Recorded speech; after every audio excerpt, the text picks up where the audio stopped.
شیخ عبد القادر جیلانی رحمۃ اللہ علیہ اور ایک عورت کا واقعہ۔ شہاب الدین سہروردی عوارف المعارف میں اللہ کے نیک محبوب بندوں کے اوصاف اور ریاض و نیاز کو بیان کرتے ہوئے حضرت شیخ عبد القادر جیلانی رحمۃ اللہ علیہ کا واقعہ بیان کرتے ہیں کہ فقر اور فقیری میں منشاء الہی شامل ہوتی ہے۔ فقیری کے دوران مجاہدے کاٹ کر وہ صاحب کرامت بن پاتا ہے۔ آپ رحمۃ اللہ علیہ بیان فرماتے ہیں کہ بغداد میں ایک عورت تھی جو شیخ عبد القادر جیلانی رحمۃ اللہ علیہ کی شان کو نہیں جانتی تھی اور یہ بھی نہیں جانتی تھی کہ آپ ولی کامل بھی ہیں اور ولی وقت بھی ہیں۔ اس کا ایک چھوٹا بیٹا تھا۔ ایک بار اس نے حضرت شیخ رحمۃ اللہ علیہ کے بارے میں سنا کہ آپ ولی بھی ہیں اور ولی کامل بھی ہیں۔ آپ مستجاب الدعوات بھی ہیں کہ جو بھی دعا آپ کے منہ سے نکلتی ہے فوراً قبول ہو جاتی ہے، یعنی ادھر دعا کی اور ادھر قبول ہو گئی۔ آپ کی صحبت میں ہر کوئی فیض حاصل کرتا ہے اور ہر کوئی برکتیں لے کر اٹھتا ہے۔ آپ کی صحبت میں کوئی بھی شخص ولی بن جاتا ہے اور کوئی بھی آپ کی صحبت سے خالی نہیں لوٹتا۔ وہ یہ باتیں سن کر حضرت شیخ رحمۃ اللہ علیہ کا گرویدہ ہو گیا اور گھر آ کر ماں سے کہنے لگا کہ ایک بزرگ ولی بھی اور ولی کامل بھی ہے اور ساری دنیا ان سے فیض پا رہی ہے، میں بھی ان سے فیض کا خواہش مند ہوں، تو کتنا ہی اچھا ہو کہ مجھے ان کی صحبت میں دے دو تاکہ میں بھی ان سے وہی فیض حاصل کروں جو دوسرے لوگ حاصل کر رہے ہیں۔ عورت نے بیٹے کا یہ ارادہ سنا تو اس نے کہا، ٹھیک ہے، میں تمہیں ان کے پاس لے چلتی ہوں۔ یہ کہہ کر وہ عورت اپنے لڑکے کو لے کر شیخ عبد القادر جیلانی رحمۃ اللہ علیہ کی خدمت میں پیش ہوئی اور عرض کیا کہ حضرت، میرے بیٹے نے آپ کے بارے میں بہت کچھ سنا ہے اور اس کو آپ سے عقیدت ہو گئی ہے اور یہ آپ کو بہت مانتا ہے اور بہت چاہتا ہے، لہٰذا میں اس کے شوق کی وجہ سے اس کو آپ کے قبضے میں دیتی ہوں اور میں اس کو اپنے حقوق سے دستبردار کرتی ہوں۔ یہ سن کر حضرت شیخ رحمۃ اللہ علیہ مسکرانے لگے اور لڑکے کو اپنے پاس رکھ لیا۔ عورت اپنے بیٹے کو دے کر واپس تو آ گئی، لیکن ماں کی ممتا کب تک خاموش رہ سکتی تھی؟ اندر بار بار ابال اٹھتا اور دل میں بیٹے سے ملنے کی خواہش ٹھانٹے مارنے لگتی۔ اگرچہ علوم دین اور بزرگ کی صحبت کے لیے بیٹے کو چھوڑ آئی تھی، لیکن دل بے چین تھا کہ بچہ کس حال میں ہوگا، محفوظ ہاتھوں میں بھی ہے یا نہیں۔ چنانچہ ممتا تڑپی اور بیٹے سے ملنے پہنچ گئی۔ بیٹے سے ملی تو بیٹے کو دیکھ کر سسک گئی، بلک گئی، تڑپ گئی اور دیکھتے ہی کہا، بیٹے، یہ تو نے اپنی حالت کیسی بنا رکھی ہے؟ تیرا حال کیا ہو گیا ہے کہ تو سوکھ کر بالکل کانٹا ہو گیا ہے؟ کیا تجھے یہاں کھانے کو کچھ نہیں ملتا؟ یہاں تجھے بزرگ کی طرف سے کچھ کھانے کو نہیں دیا جاتا؟ بیٹے نے ماں کی طرف دیکھا، اس کی آنکھوں میں عجیب سی چمک تھی۔ بیٹا اپنے آپ کو مار رہا تھا، وہ مجاہدے میں غرق تھا۔ ماں کہنے لگی، بیٹا، یہ سب مجھ سے برداشت نہیں ہو رہا، میں یہ سب نہیں سہ سکتی۔ بیٹے نے کہا، ماں کیا ہو گیا؟ میں ٹھیک ہوں۔ ماں نے کہا، اچھا تو ٹھیک ہے تو بتا کہ تو کھانے میں کیا کھاتا ہے؟ تو اس نے کہا کہ جو کی روٹی، کبھی نمک کے پانی کے ساتھ اور کبھی سبزی کے ساتھ۔ ماں یہ سن کر حیران رہ گئی اور کہنے لگی، میرے گھر میں تجھے مرغ مسلم ملتا تھا اور عمدہ غذا جو اس شہر کے عمرہ کا کھانا وہ تجھے ملا کرتی تھی، اور یہاں پر تو جو کی روٹی کھا رہا ہے، وہ بھی کبھی سبزی کے ساتھ اور کبھی نمک کے پانی کے ساتھ۔ یہ بتا کہ نوالا تیرے حلق سے کیسے اترتا ہے؟ میں ابھی جا کر شیخ سے پوچھتی ہوں کہ میں کیسی حالت میں اپنے بیٹے کو چھوڑ کر گئی تھی اور یہ آپ نے کیسی حالت کر دی۔ ماں تڑپ اٹھی اور حضرت شیخ رحمۃ اللہ علیہ کے پاس جا پہنچی۔ اس وقت حضرت شیخ رحمۃ اللہ علیہ مرغ مسلم کھا رہے تھے۔ سامنے برتن میں مرغ کی ہڈیاں پڑی تھیں۔ عورت نے یہ دیکھا تو اس کا غصہ اور بڑھ گیا کہ یہ ہڈیاں آپ کے سامنے ہی پڑی ہیں تو آپ نے ہی یہ مرغ مسلم کھایا ہوگا۔ اس نے غصے میں یہ نہ سوچا کہ یہ واقعی حضرت شیخ نے کھایا بھی ہے یا نہیں۔ عورت بولی، اے وقت کے ولی، میں نے اپنے جگر کے گوشے کو آپ کی غلامی میں اس لیے تو نہیں دیا تھا کہ وہ صرف جو کی روٹی کھائے اور اپنی جان سے جاتا رہے۔ اس کے تن پر گوشت کم ہو گیا اور وہ لاغر ہوا جا رہا ہے۔ میرے سامنے میرے بیٹے کی یہ حالت مجھ سے دیکھی نہیں جاتی۔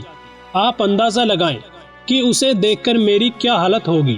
اور آپ ہیں کہ یہاں پر مرغ مسلم کھا رہے ہیں۔ کیا میں اپنے بیٹے کو اس لیے یہاں چھوڑ کر گئی تھی کہ آپ اسے جو کی روٹی کھلائیں؟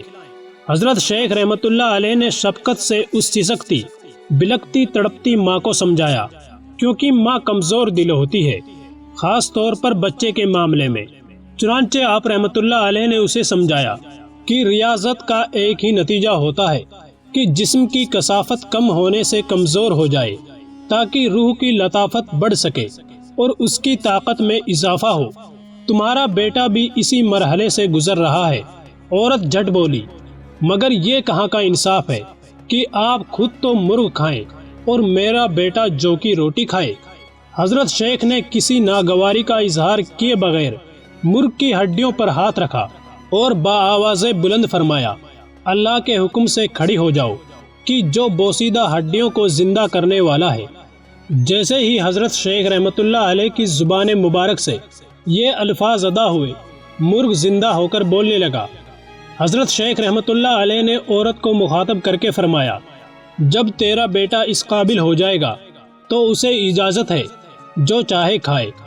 یہ دیکھ کر عورت بے ہوش ہو گئی اور کچھ دیر بعد ہوش میں آئی تو کہنے لگی، حضرت مجھ سے غلطی ہو گئی، مجھے آپ کو پہچاننے میں غلطی ہوئی۔ لوگ آپ کے بارے میں جو کہتے ہیں درست کہتے ہیں۔ میں اپنے بیٹے کی خواہش پر اسے یہاں چھوڑ گئی تھی۔ میرا دل اس پر راضی نہیں تھا، بلکہ بچے کے سامنے بے بس ہو گئی تھی کہ وہ آپ جیسے استاد کی صحبت میں رہنا چاہتا ہے۔ میرے دل میں وہ عقیدت نہیں تھی، مگر آج جو منظر میں نے دیکھا اس کے بعد میں آپ کی سچی عقیدت مند ہو گئی ہوں۔ میں کبھی نہیں چاہوں گی کہ میرا بیٹا کبھی بھی میرے پاس آئے، بلکہ میری خواہش ہے کہ یہ ہمیشہ آپ کی صحبت میں رہے اور آپ کا فیض لے کر اور برکتیں حاصل کر کے دوسروں کو بھی فیضیاب کرے اور آپ کی طرح مستجاب الدعوات بنے اور ہمیں روز محشر نجات دلانے کا ذریعہ بنے۔ حضرت خواجہ حبیب اجمی رحمت اللہ علیہ بڑے جلیل القدر اولیاء میں سے ہوئے ہیں۔ طریقت میں آپ حضرت خواجہ حسن بصری کے خلیفہ تھے۔ ابتدا میں بہت دولت مند تھے، لیکن سود خور تھے۔ ہر روز تقاضا کرنے جاتے، جب تک وصول نہ کر لیتے اسے نہ چھوڑتے۔ ایک روز کسی مقروض کے گھر گئے، لیکن وہ گھر پر موجود نہ تھا۔ اس کی بیوی نے کہا کہ اس کے پاس قرض ادا کرنے کے لیے رقم موجود نہیں ہے، البتہ بکری ذبح کی تھی، اس کی گردن موجود ہے جو ہم نے گھر میں پکانی ہے۔ لیکن آپ اس عورت سے بکری کا گوشت زبردستی لے آئے اور گھر پہنچ کر بیوی سے کہا کہ یہ سود میں ملی ہے، اسے پکا لو۔ بیوی نے کہا کہ آٹا اور لکڑی بھی ختم ہے، اس کا بھی بندوبست کر دو۔ آپ دوسرے قرض داروں کے پاس گئے اور یہ چیزیں بھی سود میں لے آئے۔ جب کھانا تیار ہو گیا تو کسی سوالی نے آواز دی کہ بھوکا ہوں، کچھ کھانے کو دو۔ آپ نے اندر سے ہی اس سائل کو جھڑک دیا، سائل چلا گیا۔ جب آپ کی بیوی نے ہانڈی سے سالن نکالنا چاہا تو دیکھا کہ وہ خون ہی خون ہے۔ بیوی نے حیران ہو کر شوہر کی طرف دیکھا اور کہا کہ اپنی شرارتوں اور کنجوسی کا نتیجہ دیکھ لو۔ خواجہ حبیب اجمی نے یہ ماجرا دیکھا تو حیرت زدہ رہ گئے۔ اس واقعے نے آپ کی زندگی میں انقلاب برپا کر دیا۔ اسی وقت پچھلی بے راہ روی سے توبہ کی۔ ایک روز باہر نکلے، راستے میں بچے کھیل رہے تھے۔ انہوں نے خواجہ صاحب کو دیکھ کر چلانا شروع کر دیا، ہٹ جاؤ، حبیب سود خور آ رہا ہے، ہم پر اس کی دھول بھی پڑ گئی تو ہم بھی ایسے ہی ہو جائیں گے۔ یہ سنا تو تڑپ اٹھے، ندامت سے سر جھکا لیا اور کہنے لگے، اے رب، بچوں تک تو نے میرا حال ظاہر فرما دیا۔ خواجہ حسن بصری کی خدمت میں حاضر ہو کر توبہ کی، سب قرض داروں کا قرض معاف کر دیا، اپنا سارا مال و اسباب راہ خدا میں دے ڈالا، عبادت و ذکر الہی میں مصروف ہو گئے اور روزے دار اور تہجد گزار رہنے لگے۔ کچھ عرصے بعد ایک دن پھر انہی لڑکوں کے پاس سے گزر ہوا تو انہوں نے آپس میں کہا، خاموش رہو، حبیب العابد جاتے ہیں۔ یہ سن کر آپ رونے لگے اور کہا کہ اے اللہ، یہ سب تیری طرف سے ہے۔ جب اس طرح عبادت کرتے ایک مدت گزر گئی تو ایک دن بیوی نے شکایت کی کہ ضرورت کیسے پوری کی جائے۔ آپ نے فرمایا کہ اچھا کام پر جاتا ہوں، مزدوری سے جو ملے گا لے آؤں گا۔ چنانچہ آپ دن بھر گھر سے باہر رہ کر عبادت کرتے اور شام کو گھر واپس آ جاتے۔ بیوی انہیں خالی ہاتھ دیکھتی تو کہتی کہ یہ کیا معاملہ ہے؟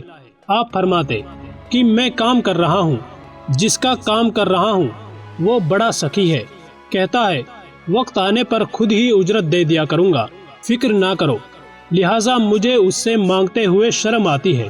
وہ کہتا ہے ہر 10ویں روز مزدوری دیا کروں گا۔ چنانچہ بیوی نے 10 دن صبر کیا۔ جب آپ 10ویں روز بھی شام کو خالی ہاتھ گھر واپس جانے لگے تو راستے میں آپ کو خیال آیا کہ اب بیوی کو کیا جواب دوں گا۔ اسی خیال میں گھر پہنچے تو عجیب ماجرا دیکھا، عمدہ کھانے تیار رکھے ہیں۔ بیوی بھی آپ کو دیکھتے ہی بول اٹھی کہ یہ کس نیک بخت کا کام کر رہے ہو جس نے دن رات کی اجرت اس قسم کی بھیجی اور 3000 درہم نقد بھی بھیجے ہیں، اور یہ بھی کہلا بھیجا ہے کہ کام زیادہ محنت سے کرو گے تو اجرت زیادہ دوں گا۔ یہ دیکھ کر آپ کی آنکھیں اشک بار ہو گئی۔ خیال گزرا کہ خدائے پاک نے ایک گناہگار بندے کی 10 روز کی عبادت کا یہ صلہ دیا، اگر زیادہ حضور قلب سے عبادت کروں تو نہ جانے کیا کچھ دے۔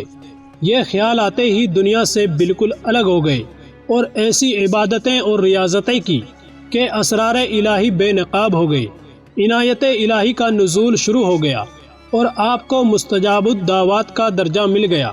حقیقت ہے کہ اللہ تعالیٰ کسی کی محنت کو رائیگاں نہیں جانے دیتا، بے شک جو جتنی محنت کرے گا اسی قدر وہ صلہ اور بدلہ پائے گا۔ لہٰذا ہم اپنے گناہوں سے سچی توبہ کر کے واپس لوٹیں تو اللہ تعالیٰ ضرور ہمیں قبول فرمائے گا۔